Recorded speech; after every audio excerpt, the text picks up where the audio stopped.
네, 이제 앞부분에서 그리스도인의 고난과 또 찬양의 이유에 대해서 설명한 후에 베드로는 이제 1장 10절부터 12절에서 그리스도인의 특권을 말하고 있습니다. 그리스도인의 특권이라는 것은 이제 구원이죠. 9절의 마지막 단어로 영혼의 구원을 이제 언급했고요. 10절로 넘어오면 그 구원에 대해서는 이라고 말하며 그 내용을 더 설명하고 있습니다. 10절부터 12절까지 읽어드리겠습니다. 이 구원에 대해서는 너희에게 임할 은혜를 예언하던 선지자들이 연구하고 부지런히 살펴서 자기 속에 계신 그리스도의 영이 그 받으실 고난과 그 후에 얻으실 영광을 미리 증거하여 어느 시 어떠한 때를 지시하는지 상고하니라. 이 섬긴 바가 자기를 위한 것이 아니요 너희를 위한 것임이 계시로 알게 되었으니 이것은 하늘로부터 보내신 성령을 힘입어 복음을 전하는 자들로 이제 너희에게 고한 것이요 천사들도 살펴보기를 원하는 것이니라. 자, 이 구원에는요, 먼저 역사적 맥락이 있다고 말합니다. 그냥 아무런 배경도 없이, 역사도 없이 던져진 구원이 아니라 구약에서부터 계속해서 선지자들이 연구해 왔었고, 12절에 가면 천사들도 그 내용을 살펴보기 원할 정도의 구원이라는 겁니다.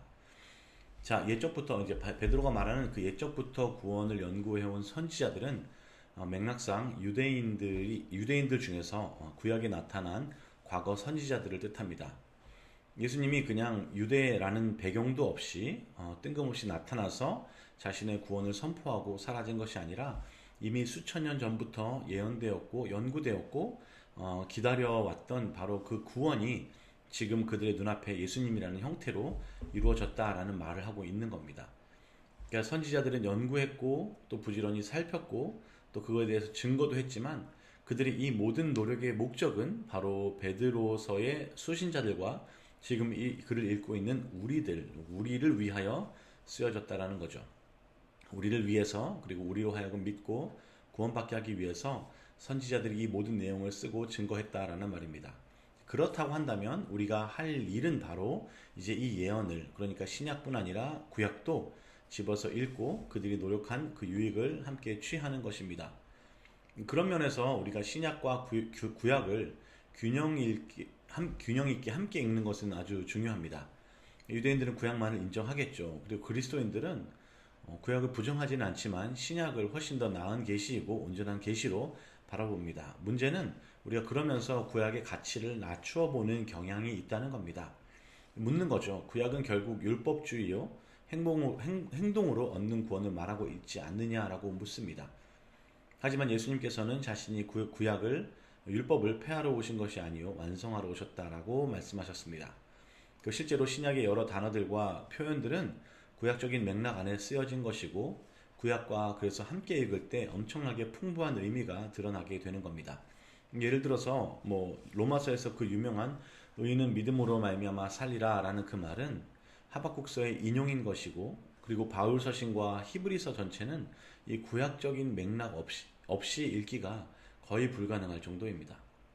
그 한 절 한 절, 신약에 나오는 한 절 한 절을 더 잘 이해하는 것은 물론이고 구약에서부터 신약까지 우리가 한 흐름으로 이해할 때 우리는 하나님의 그 구원에 대한 계획을 더 잘 이해, 또 더 나은 관점을 가지고 바라볼 수 있게 됩니다.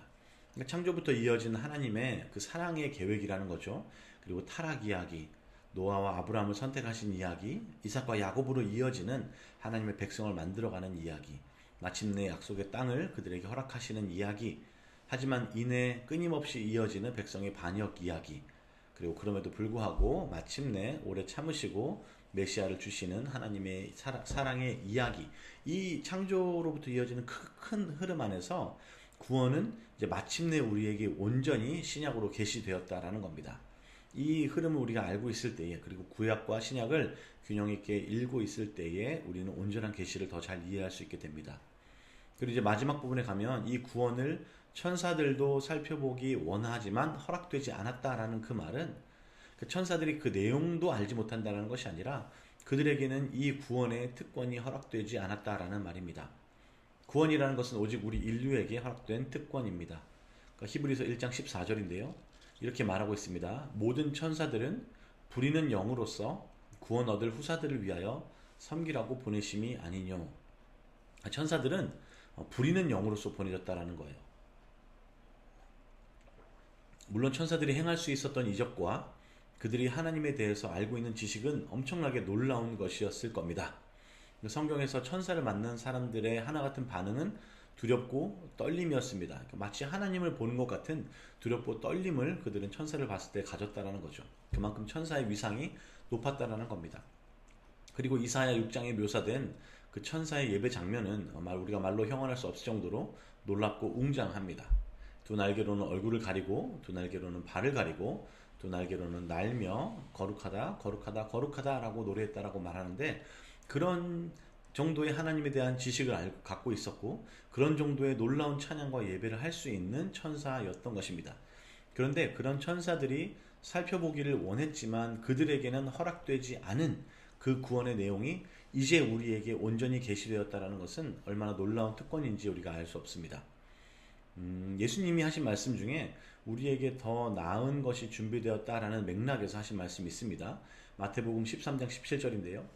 많은 선지자와 의인이 너희 보는 것을 보고자 하여도 보지 못하였고 너희 듣는 것을 듣고자 하여도 듣지 못하였느니라 라고 말하였습니다. 그 선지자와 의인도 혹은 천사들조차도 우리가 지금 갖고 있는 이 온전한 계시를, 온전한 그 하나님의 지식을 가지지 못하였다라는 겁니다. 하지만 우리에게는 바로 이 한 분 예수님의 인격 안에, 그리고 선지자들의 글과 율법 안에 구원의 내용이 담겨 있다라는 겁니다. 이렇게 구원에 대한 내용을 설명하고 난 다음에 13절부터 이제 큰 단락 2장 10절까지는 이 구원의 소식을 우리가 들었으니 이제는 어떻게 살아야 할지 그 태도를 설명해 주고 있습니다. 자, 맥락을 흐름을 보시면요. 지금 오늘 이 세션 전에 설명한 내용에서 찬양의 이유에 대해서 설명합니다. 그리고 그 찬양의 궁극적인 이유로 구원이라는 내용을 설명합니다. 그리고 구원이 무엇인지 설명하죠. 우리가 이 구원에 대해서 선지자와 천사들보다 얼마나 더 나은 계시를 우리가 갖고 있는지 설명을 합니다. 그리고 나서는 이제 그 구원의 소식을 들은 우리가 어떻게 살아야 할지 설명해주고 있는 거죠. 13절입니다. 13절입니다. 그러므로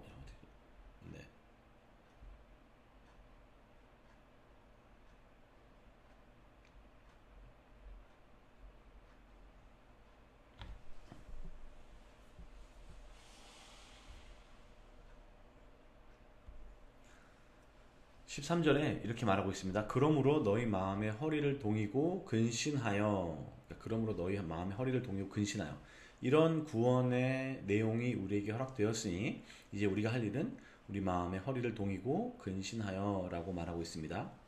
같은 표현을 출애굽기 12장 1절에서 찾아 읽으면 이런 표현이 나옵니다. 이스라엘 사람들은 그들의 허리를 동이고 양고기를 먹었습니다. 이 맥락은 뭐냐면 6월절 출애굽 직전에 이스라엘 백성들이 먹었던 것을 설명하고 있습니다.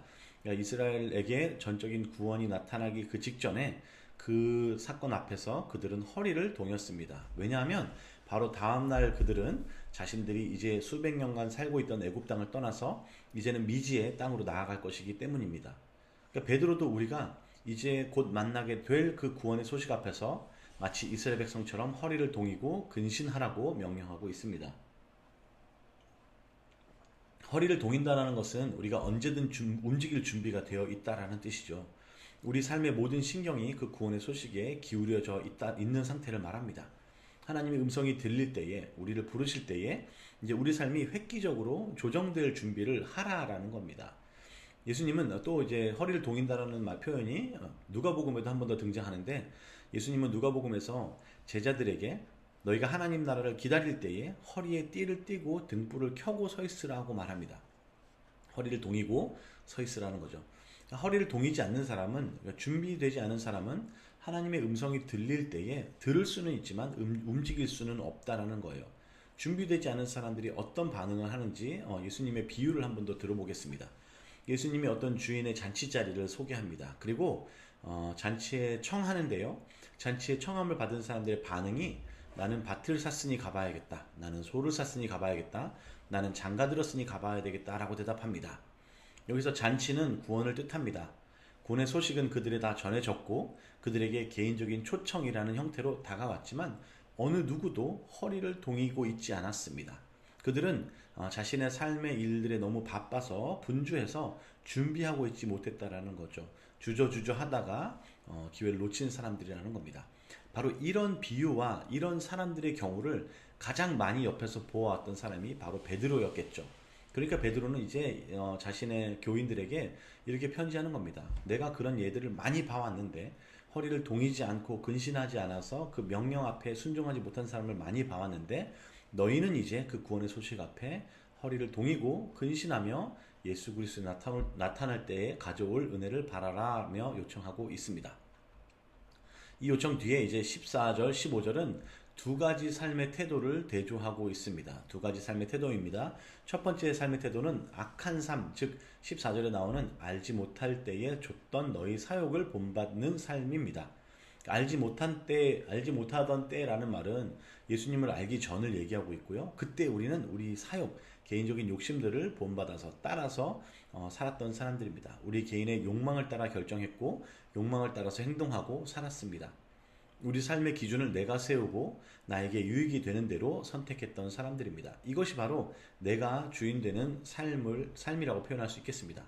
반면 이제 베드로가 제안하고 있는 삶은 15절이 말하는 거룩한 삶, 너희를 부르신 거룩한 자처럼 너희도 모든 행실에서 거룩한 자로서 사는 삶을 말합니다. 이렇게 사욕을 좇는 삶을 살지 말고 거룩한 자처럼 모든 행실에서 거룩하게 살라고 명합니다. 그러면서 베드로는 구약의 한 구절을 인용하고 있습니다. 내가 거룩하니 너희도 거룩할지어다 라는 구절을 인용합니다. 이 구절은 레위기 11장 45절에서 하나님이 하신 말씀인데요. 이 맥락은요, 이스라엘 백성한테 광야에서 이제 무엇을 먹을지 무엇을 말지에 대한 규례를 주시던 중에 하신 말씀입니다. 그러니까 거룩함이라는 것, 정결함이라는 맥락에서 주신 말씀이라는 거죠. 모든 문화에나 인류 보편적으로 정결함에 대한 규례가 존재합니다. 무엇이 정결한지 더러운지에 대한 그 구분은 시대에 따라서 조금씩 달라지고 있지만 여기서 핵심적인 것은 뭐냐면 깨끗한 것과 더러운 것이 다르다라는 겁니다. 어느 문화권이나 무엇이 깨끗한지 더러운지 규정하는 방식은 다르지만 그들 하나같이 공통적으로 가지고 있는 생각은 깨끗한 것과 더러운 것이 있고 그 둘은 다르다라는 겁니다. 그래서 거룩함을 우리가 염두에 두고 살아야 된다라는 거죠. 거룩함에는 두 가지 뜻이 있습니다. 첫 번째는 더러움이 없다라는 것이고요. 두 번째 뜻은 구별된다라는 뜻입니다. 첫 번째는 오물이 묻지 않았다라는 뜻이고 두 번째는 구별되었다라는 뜻입니다. 우리는 더러움이 전혀 없다, 오물이 전혀 없다라는 뜻에서 이 땅에서 거룩함을 온전히 이룰 수는 없을 것입니다. 하지만 구별된다라는 면에서는 우리가 이 땅에 살면서도 하나님의 거룩하심을 본받을 방법이 있습니다. 세상 사람들이 하는 대로 살아가는 것, 그들이 욕망하는 것을 똑같이 욕망하는 것, 그들이 추구하는 욕심을 나도 채우려고 노력하는 것은 구별된 삶을 사는 것이 아닙니다. 구별된 삶이란 끊임없이 나보다는 남을 위한 삶을 살고 높은 자리보다는 희생하는 삶을 살며 내 기준대로 사는 것이 아니라 하나님의 뜻을 따라 살려고 하는 삶이 바로 구별된 삶이며 다른 사람들과 구별되는 삶입니다. 이것이 바로 하나님이 원하시는 거룩한 삶입니다. 이 거룩함은 그러니까 도덕적인 흠결을 따지는 윤리적 용어가 아니라 하나님의 자녀로 구분된 삶을 살아가려고 하는 지향, 방향성을 뜻하는 단어가 된다라는 거죠. 이렇게 보면 모든 행실에 거룩한 자가 되라 라는 베드로의 명령의 의미를 더 잘 해석할 수 있습니다. 이 표현은 마치 지금은 거룩하지 않은데 앞으로는 이제부터는 좀 거룩하게 한번 살아봐라 라고 명령하는 것이 아닙니다. 그들은 이 편지를 받던 수신자들은 이미 구별된 자로서 하나님의 거룩한 백성이 이미 되었습니다. 따라서 이제부터 그들이 해야 될 일은 너희 자신이 거룩하다는 것을, 즉 구별되었다라는 것을 보이라는 명령입니다. 우리도 마찬가지로 우리의 행동이 규범에 어긋났는지 도덕적으로 옳은지 법을 어겼는지를 꼼꼼하게 점검하는 식으로 이 본문을 적용할 것이 아니라 하나님 앞에서 우리가 세상으로부터 구별되었음을 드러내고 있는지라고 물으며 적용해야 될 것입니다.